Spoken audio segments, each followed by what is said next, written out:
everybody. I'd like to welcome you all to another episode of Criminal Justice Cafe. Today we have on a wonderful guest to talk about some great things. Welcome Holly Coleman, who is a prison consultant for Wall Street Prison Consultants and also Pink Lady Consultants. She works diligently and is justice impacted, just like myself. And for any of you who have not followed any of my podcasts, I've spent 7 months in Danbury Federal Prison for overstating my income on my mortgage. So I'll let Holly tell a little bit about her story in a bit. But today's episode, we're going to be talking about the women that are inside prison and how they feel about the world continuing without them on the outside. So welcome, Holly. It's so great for you to be here. Thanks for having me, Jacqueline. As usual, I love it. I know our schedules they've been really tight to coincide. So it's wonderful that we were able to get this time. So if you could tell our viewers a little bit about yourself, it'd be great. Sure. Currently, as Jacqueline said, I am a prison consultant. I went through this whole experience and it obviously opened my eyes, and I felt that there's such a need in this particular space because, again, you're not prepared for anything like this, and your attorneys can only handle so much, and there's the whole gamut with family, emotions, life, what it's going to mean for you for the rest of your life. So it's something that I got involved in. I was sentenced to a 21-month sentence for 1 count of wire fraud. I worked for a high-tech firm, and it was a horrible thing where eventually I had to go ahead and just take the plea deal. So 21-month sentence. I did 13 months in Victorville Federal Women's Prison Camp in Adelanto, California. I did 2 months in solitary confinement in the special housing unit because I was blogging, meaning I was sending emails out, which were then put on my personal blog about the women's safety at the camp at the time. And they didn't like that too well, so put me in solitary for 60 days for punishment. And then I did 3.5 months at a halfway house, even though I had a home to go to and met the criteria. They just kept me there. So been through all of that. During that time, I also got my paralegal. And not when I'm not doing prison consulting, I'm doing my main job, which is working at the Dallas County Public Defender's Office. That is wonderful. Let me ask you something. I heard you say, you said you had to plead guilty because we all know, right? You're faced with a decision whether, remember at the time it's going to be the preponderance of evidence, not beyond a shadow of a doubt. And I think the public needs to understand the difference between that. If there's one little teeny little thing that's completely black in ink and it could be related to you, you're going to be convicted. And your plea deal, which is usually substantially lower than what the normal sentence may be, you're faced with, okay, well, if I take it to trial, and not only that, but the monetary expense of having to pay the additional funds to go to trial, which it just is ridiculous. So yeah, you're put kind of in a box. Yeah, same as me. I mean, for me, you had to take. Yeah, I was facing, if I went to trial, I would have been facing a much, much longer sentence. I mean, the government wins 99% of their cases for financial crime. So, which is why we get so many plea deals. I'd like to talk about, I know when I was inside Danbury, we get to email our family and loved ones. I had 3 children, but they were going through college at the time. They needed their mom, and I was inside, and I'd love for the community to learn about how, when you are inside prison, there's a saying, you cannot live with 1 foot in and 1 foot out. And what that means is you cannot control anything that goes on in the outside world. And the debilitating effects it has on your mental health is horrible. How did you feel when you were inside and you were in a camp? So you're in a camp and there's not many restrictions in the camp, and you're in this camp, and you know on a daily basis that your loved ones are going about their day-to-day business, moving along while you're stuck. It was no matter what, it is just, it's gut wrenching, and it still stays with me. Now, I do not have children, but it's still the impact of having family and their lives going on. My husband, we're very close to in-laws, very close to my mother. There's health issues going on with family members. You're just not completely connected other than with the email, and there's nothing you can do. And you almost feel like you're gone, you're dead. Because you have, again, that no control. You don't have that constant contact, and you cannot physically help somebody. You can send words on paper, you can talk on the phone very briefly, but that's not enough for communication and keeping that. You really have to sit there and you have to develop kind of a plan. This is what I did, and with the women that I was with, because you see this, the horrible things that you'll have your bunkie or another woman will have a death in the family and how it affects them. They can't be out there to do anything. And you have to develop something where you're going to have to learn how to be okay with letting them take the control and letting them live. They're already been scared for you. They've already been very, it's an emotional process for the entire family unit, period. It is. I remember when I was in Danbury, I got an email. Now, mind you, as Holly knows, when you email somebody from any facility, it takes about 2 to 3 hours for the other person to receive your email, vice versa. So if their email, because emails have to be read, I went to email and I read an email from my son, who was 18 at the time, and it said, call home immediately. Nanny, which is my mom, they call her Nanny. Nanny's been run over by a car. So I freaked. I ran to the phones, and the women all cleared the phones for me. Mm-hmm. My mother had gotten into my mother, who is now 82, at the time she was 76, 75. She got into a very bad accident where her own car, the brakes slipped on it, and it ran her over where the top literally took the top of her head off. And I couldn't get through to the hospital. I couldn't do anything. And I'm her only daughter, and I'm the one who's my parents' caretaker for most of the part.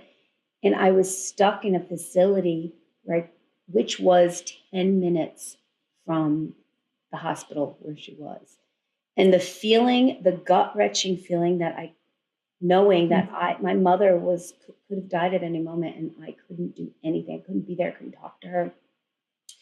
And I really would love for the community to know it's not about being incarcerated, because we are paying our crime for our lives. I mean, we're lifetime felons.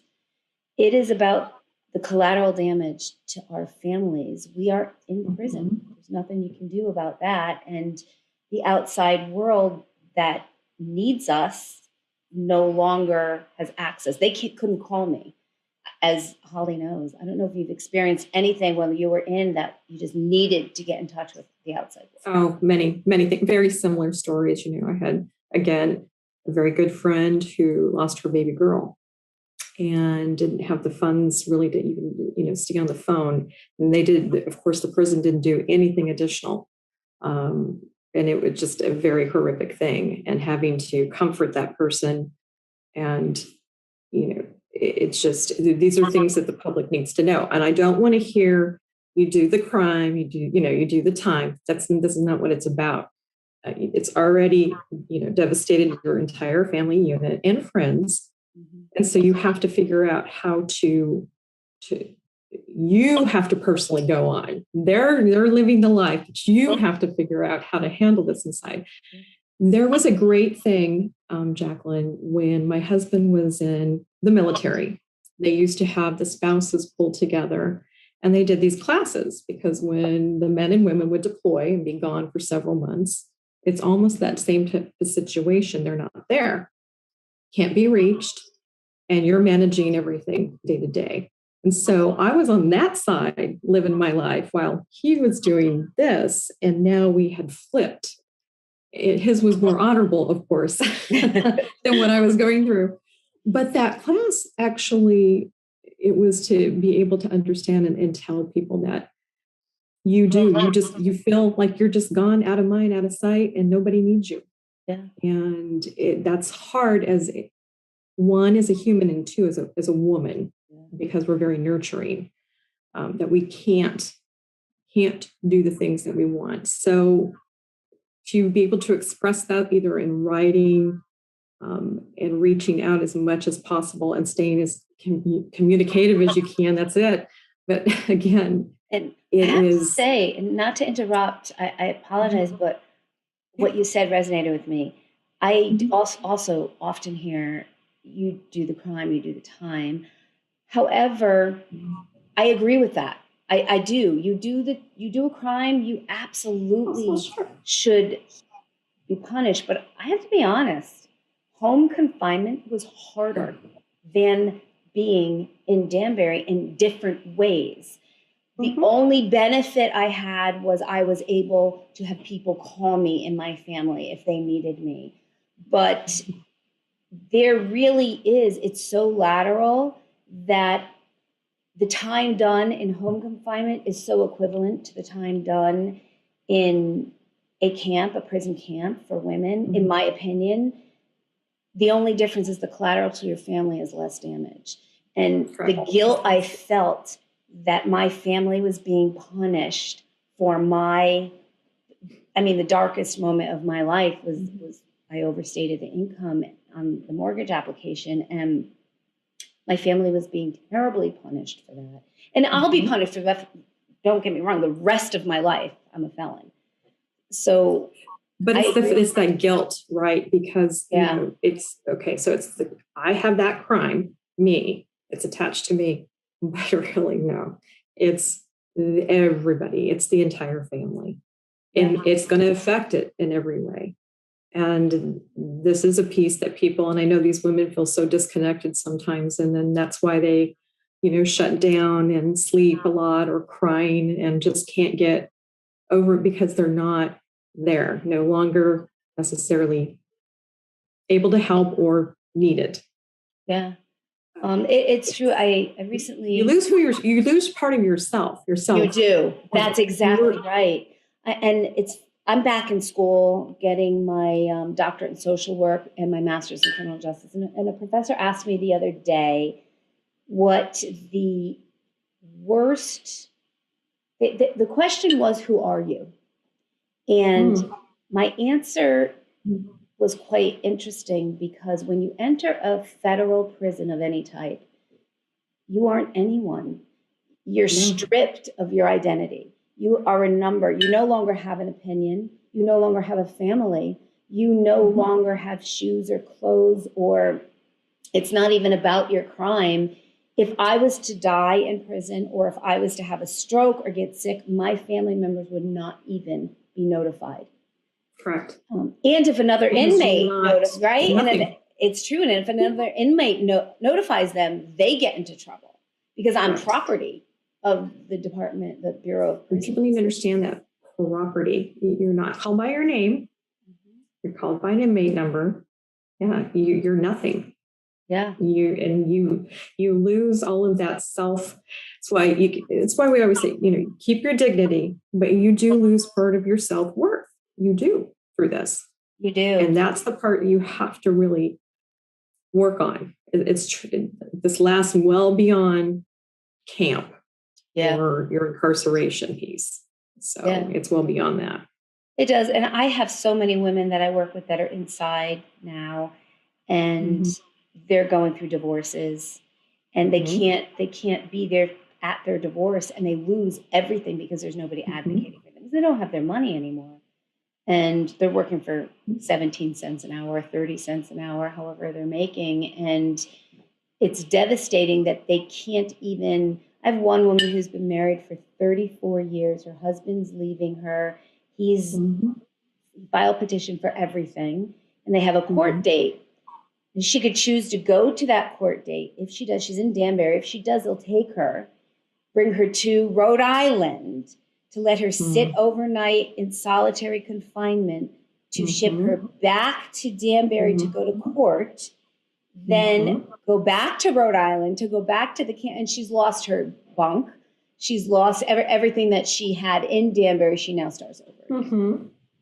And see, and this is, look at the trauma with this. I mean, we understand that's the process, but you have to weigh that. And she has to weigh that, whether she's going to want to appear in court or go through this. And can you do it? Can you get through this on top of a divorce? Yeah, it's transition after transition. It's just, these are life experiences that it's, again, it's something we need to shed a light on. Yeah. Like I said, we shouldn't really, like I said, I've always said there shouldn't even be prison camps. There should be a punitive aspect attached to it, but not this, because this is, again, you strip somebody of their complete identity, you become a property. How much damage is that now heaped on you as well? Because you're not prepared for that. It's true. And I have conflicting, I'm in school for criminal justice. So you work for the judicial system. So I have conflicting thoughts about it, but if you weigh the transitional mental health piece to it, these women on the federal side, I'm not talking about state side, on the federal side, they're transitioning from their houses where many, for instance, my crime was in 2008. I got sentenced in 2014.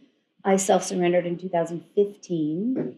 I spent 3 years after I got out of prison on probation.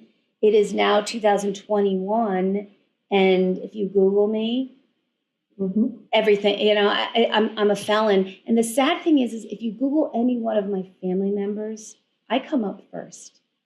Their great accomplishments are still underneath my association with them. And it's the same for me. Yeah. It's the exact same for me. And it seems no matter how good you do. It is it's just a trauma, but the mental health aspect of this, it's a piece that should be addressed.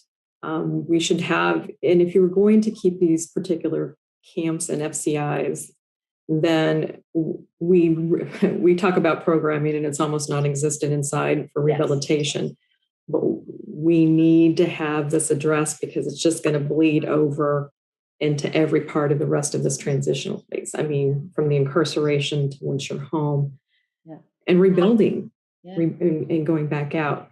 But getting back to when you're sitting in your bunk and those walls, you feel like you're just completely gone. So you have to figure out how to pull that self-worth back in. And it's hard. It is hard. I believe in restorative justice. I believe in punitive justice. I believe in, if you're a violent criminal or a second-time offender, you need to be inside. But most of these women, 99% of these women are first-time non-violent offenders that are going to a camp. They have a home. They are in a camp. They owe money. They can't work to pay back the money because they're in a facility. I also hear a lot, and I don't know if you hear a lot, well, the taxpayer dollars that pay for this. And I tell you, when I went many times, right? What? Many times. So. How much did you spend on a monthly basis to be? Myself? Yeah. Well, maximum was $360. My crime it's a financial crime. So any type of money that I would ever have placed, that my family, remember, it's my family's money, putting on what we call books to use. Anything more, they would have taken more just because of that. But you have, women that don't make anything, and for them to have to transition from this type of setting and then go out and start over. Well, $42 to what? $46,000 to house an individual. And it definitely does not trickle down to the inmate. Yeah. And it definitely does not aesthetically, this is not a camp, whatever, Club Fed. No, It is not. no. They are I get not. frustrated when I hear that terminology, I know, I do too. Club Fed, because, okay, Yeah. yes, there's a track, but that's for mental health. I mean, everybody deserves to be able to move their body, right? They're inside. Correct. I mean, our track was in the desert where the officers drove their trucks around to make enough track to walk in the ground. About this wide, right? Ours, the women dug it. It's not a track. It's not a nice track, but it's someplace you can go walk. Yes. And I always think of what could be a better way. So that's what I would like.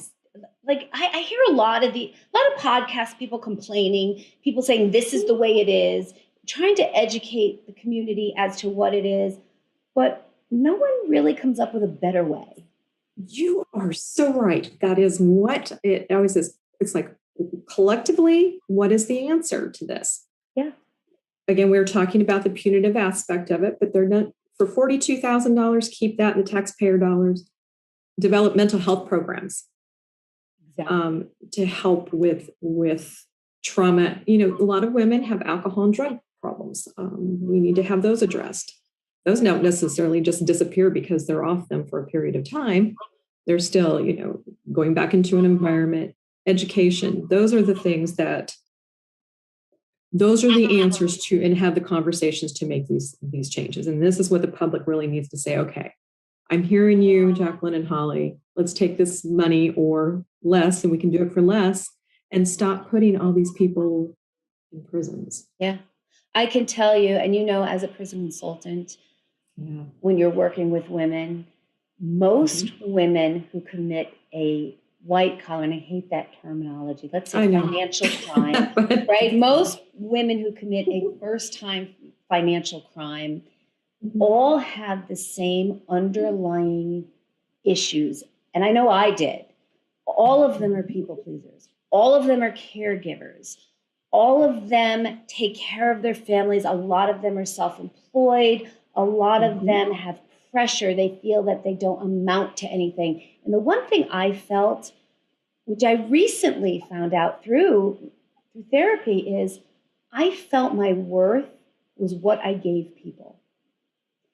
And most with this particular types, yes, it is. Yes. Now I it's can't what you imagine, gave people, right? Can you imagine if someone at that time said to me, "You need 1 year of intense therapy to work on yourself," instead of putting me through the transition after transition, hurting my family, hurting myself as well, hurting my family, hurting myself, hurting my parents, hurting everybody involved, hurting the victim because I couldn't pay the victim, which was the bank. But regardless, the bank was a victim. It doesn't matter. There's a victim, right? Yeah. And when I was home, quite frankly, I was paying my mortgage.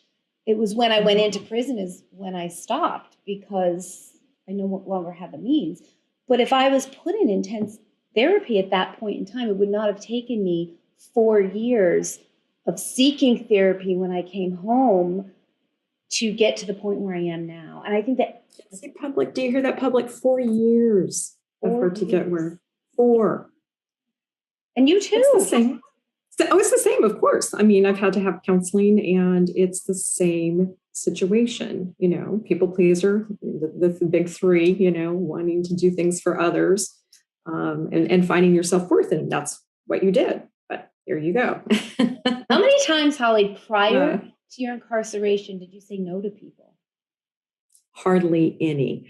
I mean, that's why if you were to even look at performance evaluations or any type of, or ask anybody that I worked with, rarely a no. Yeah. Rarely a no. Even the things that I knew, if I really did not want to do something, it was always yes, no problem. No problem was my thing. Oh, no problem. Yeah. Oh my God, you're short on funds. No problem. I got it. I was a fixer. That was my job in life, is what I thought. I thought my worth was fixing things. And I love how the government thinks that this is the fix to that. Yeah. Yeah. So that's their take. So it's true. We had a big joke in Danbury with a lot of the women wow, can you imagine if we ran this camp? How different. It's not a joke. We had what we called the board meetings, as in BORED, board meetings. But it was the same thing to say, can you imagine what we can accomplish? Yeah. Because of what we all bring to the table that we're there, it would be run in a profitable manner and not where you're hurting somebody. Yeah. And did you have the town halls? We had town halls in Danbury where the administrator would come up once a month and she would stand on this podium, and all of the inmates, the women, and at the time I was in Danbury, there was 216 women. We would all crowd under, just waiting to hear something of value, something to hold on to.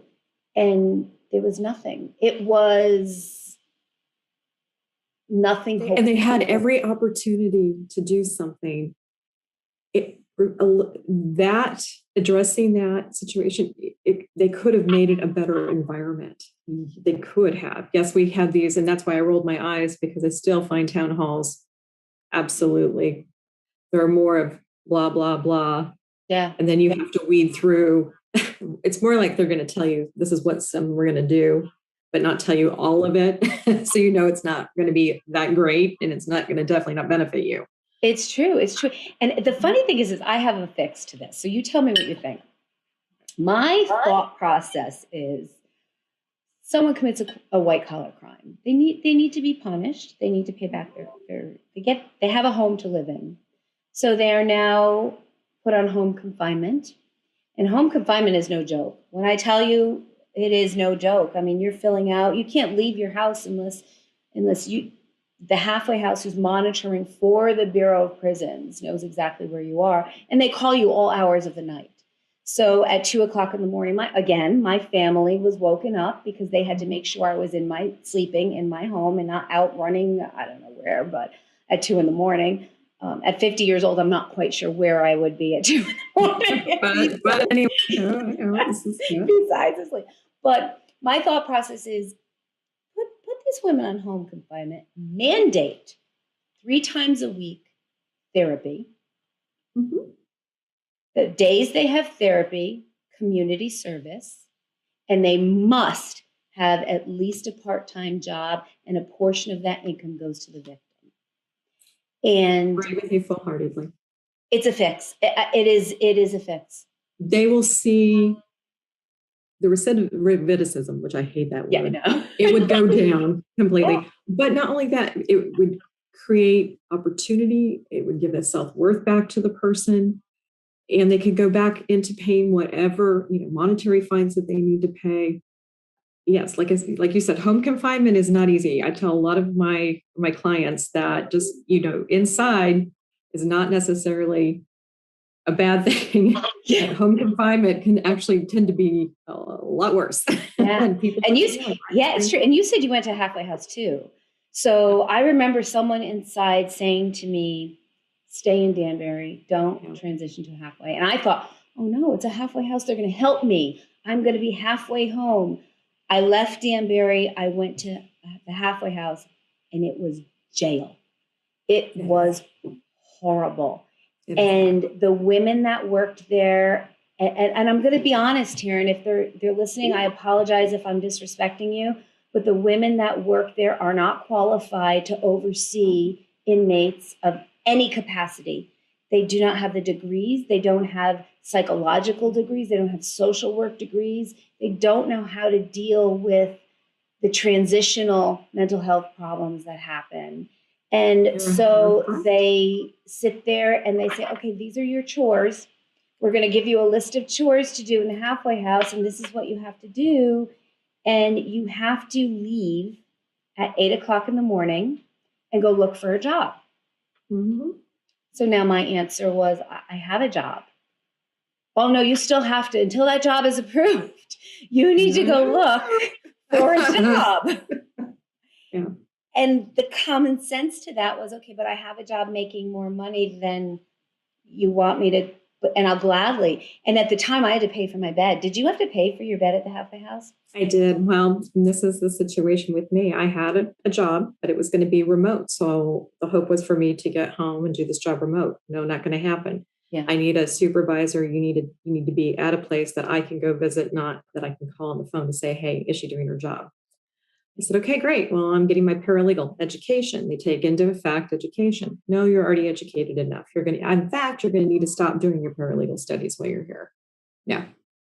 I'm like, are you kidding me? But here's your statement. And it says this, this, and this. And then, okay, I'm going to get a job, but it's outside of the 20-mile radius. It's like 22 miles. Nope, too far. Yeah. You go. No matter if they're going to call you and check in and come and visit with you or not. We want you to work within this radius. And remember, most of halfway houses are not in these great locations. They're in poor communities. You're taking public transportation a lot of times until you can get your own transportation approved. There's lots of parameters on this. Right. And so again, you're put in a box. Yeah. And they're like, well, we have a job. You can either go work at the Chicken Ranch, right, or there's the Waffle House, or is this. And you're beholden to that. And again, the people that are managing these halfway houses, it's poor communities that these are in. These are the only paying jobs, and they are not licensed. Yeah. They don't have the ability to help you with mental health counseling. No, they don't. Just to stay alive themselves. and the common sense to it is beyond what I could imagine, because I'm sitting there thinking, okay, well, I can go work here, but then they say to me, yes, and we can pop in at any time. So you need to tell your employer you're living in a halfway house. Well, the employer, that's putting now a collateral damage on the employer, who's taking on a lot. There's very few employers that want to take on that kind of responsibility, because if you're working with the public, say you're working in a Dunkin' Donuts or a McDonald's, now you have a probation officer walking in because they need to check on the person who's working there, and the public is seeing that. That's a stigma that, oh my God, they have a felon working here. Right. And they have a felon working here. Mm-hmm. That poses a whole other issue. So, I mean, to correct all this, we come up with plans, and that's why I love talking with you, because in the community, the women that you're helping, the women that are coming in the system or even going out that are my clients / even friends, these are the voices, and this is what we want the public to understand and know, and to come in and help. We all have an obligation to our community. I believe that. I believe in my neighbors. I am a felon. I am a neighbor. That's right. So we need to come up with a solution to not just incarcerate people like this. And then all the trauma that we just went through, watching the world pass us by, and our families, and the grief and the remorse and the self, worth, the loss of that, and how all that can be avoided by is how we handle it to begin with. Yeah, the communities. And I think what communities don't understand too is when you're inside and you are living in your own little world, because it isn't part of the world as we know it on the outside. It is its own community in the inside. And you're not advancing with technology as the world is on the outside. You're not advancing. You're no longer able. This is what amazes me, and I'm sure you have experienced this. You're no longer able to think for yourself. So you don't have an opinion when you're incarcerated. When you come home, I found myself going to a grocery store. I couldn't choose. I would sit there and I couldn't choose between cereals because I was so used to having somebody tell me, you can't choose that. You don't have a choice. Mm-hmm. The only thing that can overcome it is mental so shocking to yourself too, because you're going, well, for me, it was toothpaste. I'm like, oh my gosh. I have no idea which one. I can choose any one I want. But it's those are the things that you lose, that you find yourself going, wow. And then slowly gain that back. Yeah. But even go into a restaurant and there was a choice on the menu, and it wasn't hard-boiled eggs or tacos, I would say to my husband, can you just pick for me? Because I didn't have the ability. I didn't have the ability no longer to choose because my identity was gone. I didn't know who I was. I had to reinvent myself, which is it's a great podcast to listen to, the one prior to mine when we had Craig Stanlin on, who had to reinvent himself. I'm sure you found the same thing. It's the same thing. What am I going to do and how am I going to do this? And like I said, I became a prison consultant not to say, hey, I can fix your problem. It was all the things that you're going to go through that I watched and witnessed with other women that I took away, that they even let me take their stories with me and start taking this criminal justice. We talk about reform, but trying to make a difference and trying to help these ladies so that way they don't get to where we were, where you lose the self-worth, you become, no identity, and to help their families and to stay in communication and let the woman know that they're going to run and control this stuff for a while, and you're going to need to let them do that. And there'll be days that you're just not going to hear from them, but don't think that they don't miss or love you. Yeah. And don't give up. And you know what I have to ask you? I know that prison consultants get a bad rap. They do. That name, prison consultant, which I'm not quite sure what else you're supposed to call somebody who is consulting with somebody who is guidance, advice. We've seen a bunch of different, but you have to be very careful, just like in any industry, of who you talk to and where you go. I feel that, for myself, again, I've been through this, and I certainly do not rip people up. I will never. It's mostly everything that I do is very nominal, and it's mostly to file anything that would ever be the money part of it. Yeah. But yes, with anything, you have to be careful who you go through. And I think if you talk and ask the questions, and especially like what we're talking about today, women-centric, there's not many of us women who do this. No, there really isn't. I mean, I know you have a counterpart, Larry. I do. Levine is your counterpart for men. And my counterpart is Jeff Grant. So he works with the men. I work with the women. I personally, I don't charge anything at all right now. My thing is I really want to educate the communities. I am astounded at the things that I hear from others about listening when someone else is incarcerated. What I went through with my neighbors is terrible. I have a neighbor down the street who should know better. I mean, she's a retired police officer, Robin Hunt from the Brantford Police Department. And we had new neighbors move in next door, and she walked up to those new neighbors. This is recently. I've been home since 2015. My crime again was in 2008. She told those neighbors that I was incarcerated. I was not to be trusted. I am not a good person. And continually does that to any new neighbor that comes in. And I think to myself, wow, did I get a year sentence? No, I got a lifetime sentence. And the public needs to know that good people make bad choices. I made a bad choice, right? Bad choices. And I don't understand people wanting to make the darkest continuing moment. The punishment on the continuing the punishment in the way that they see fit to handle. Yeah. I don't understand that at all. And I think that's part of the reform is the education piece. Like you said, educating the public is so important. And I know a lot of these podcasts, and quite frankly, I give a lot of kudos to anybody who's been incarcerated, who gets out in public and is transparent and tells their story. And a lot of the podcasts are just about the story.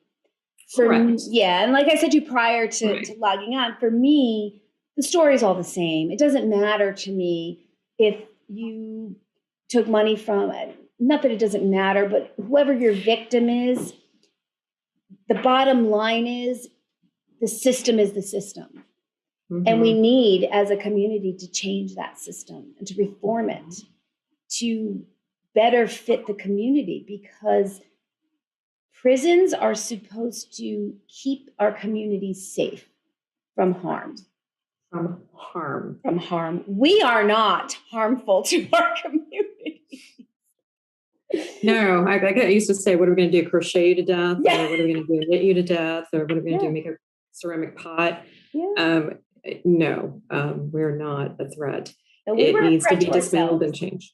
Yeah. And I think there's a tipping point because there's more of us, Jacqueline, that are getting out and speaking Yeah. to talk about this, because common sense dictates that we can do a lot better Yes. as a community,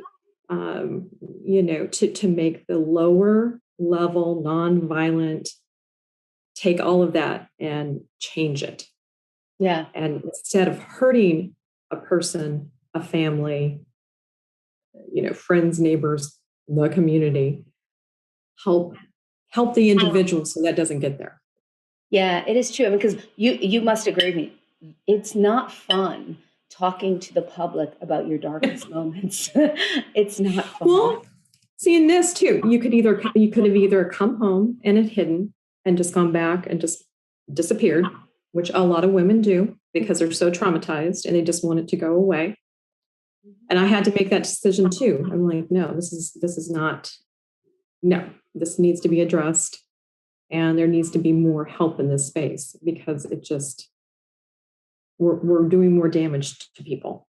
Yeah, we really are. I mean, transitionally, the transition from home to prison to halfway, from halfway to home confinement, then just thrown back into the community with no help is isolating in itself. And I isolated myself for a year. I didn't leave my home. I was embarrassed. I felt shame and guilt, and I didn't want my family traumatized anymore by me telling my story.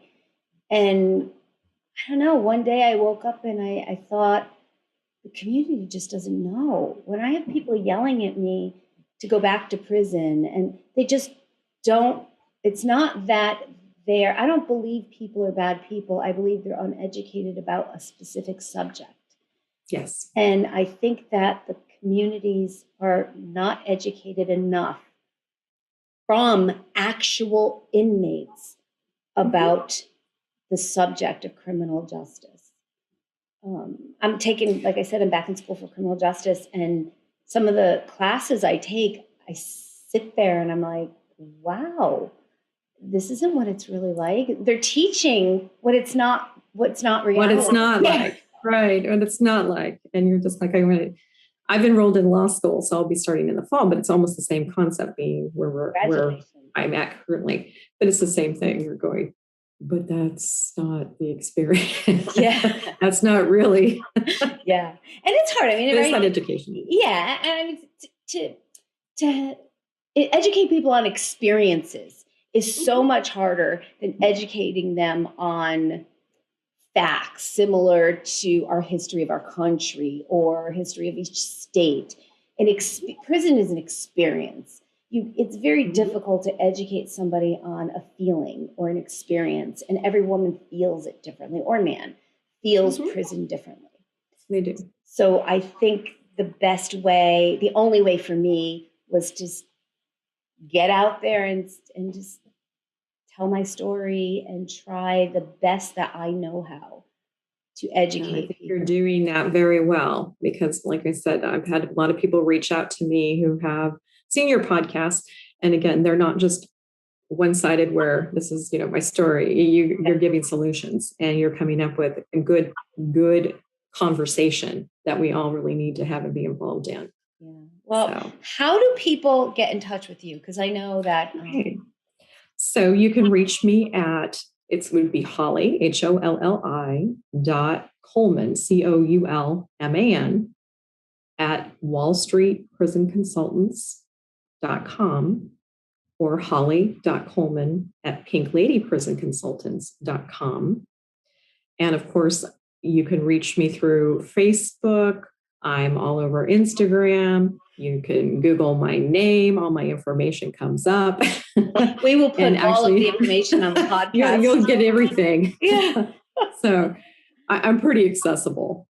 Myself as well. And We will both put all of our information under this podcast. And I ask, please, any university, any college professor, anybody who has any questions about the realities of what it does for your mental health of being inside prison. And if you need help, and we would love to help change things, please reach out to us.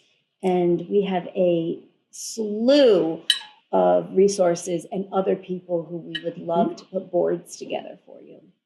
So please do that. And Holly, I love having you here. It's so wonderful to have another woman. This is good. It's wonderful. We still have more to talk about. I know we have so much more to talk about. You have to come back again and again. Love that. I would love that. Because you're just as passionate as I am about this subject. And so I think the two of us together, we have a lot to offer.